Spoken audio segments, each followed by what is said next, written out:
What is the job of a United States attorney? There are 80 of them in the United States.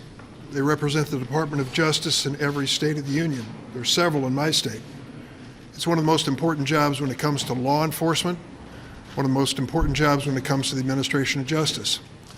Under the Trump administration, those 80 U.S. attorneys were proposed by President Trump's administration to the Congress, to the Senate Judiciary Committee, which I chair. Of those 80 that were proposed by the Trump administration, every single one of them went forward without a hearing and without a record vote. All 80 Trump U.S. attorneys were approved. Oh, how many were delayed by the Democrats in those days? One for 1 week. That was it. And all it took was a voice vote to approve him at the end of that week. What we're facing now is the opposite. The Republican senators, at least one in particular, have decided to stop the U.S. attorneys, but hold tight, just those in Democratic states.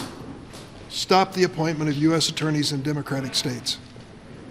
It's the first time we've run into this in modern history in the Senate Judiciary Committee, but it's a further indication of how far they will go to stop nominations, whether they're judges, U.S. attorneys, ambassadors, or key members of the administration. And that is what we are facing. The Senate cannot exist without mutual respect and some level of cooperation. I've been here long enough to have seen a lot of it, and I've seen it as it is breaking down right now. The question you've asked, all of you have asked me one way or another, and asked everyone else, when are you going to finish your business? When are you going to get down and work together and get this done? Well, we're trying, and we have to. We do need a CR. It's been 10 years since we've had an ordinary appropriations process. Bills come to the floor. Anybody here remember the good old days when you actually had an appropriation bill on the floor? Hasn't been one in the Senate for at least 10 years. Now we're facing a CR just to keep the lights on the federal government during the Christmas season. To get it done, we need the cooperation of the other side, a bipartisan effect. And when it comes to the debt ceiling, need I add that 80 or 90% of this debt ceiling is about debt incurred under the previous President Donald R. Trump? And the Republicans refused to even step up to vote for a debt ceiling extension on appropriations they voted for their president. That's what we're up against.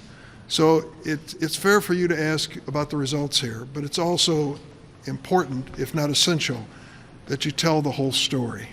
We are prepared to act to finish the National Defense Administration Authorization Act, as well as the debt ceiling, as well as the CR, and we know we bear the burden on the reconciliation bill as well. But let's tell the whole story about one party that is trying to get something done and another party that is not even reaching the historical level of cooperation necessary. Senator Murray.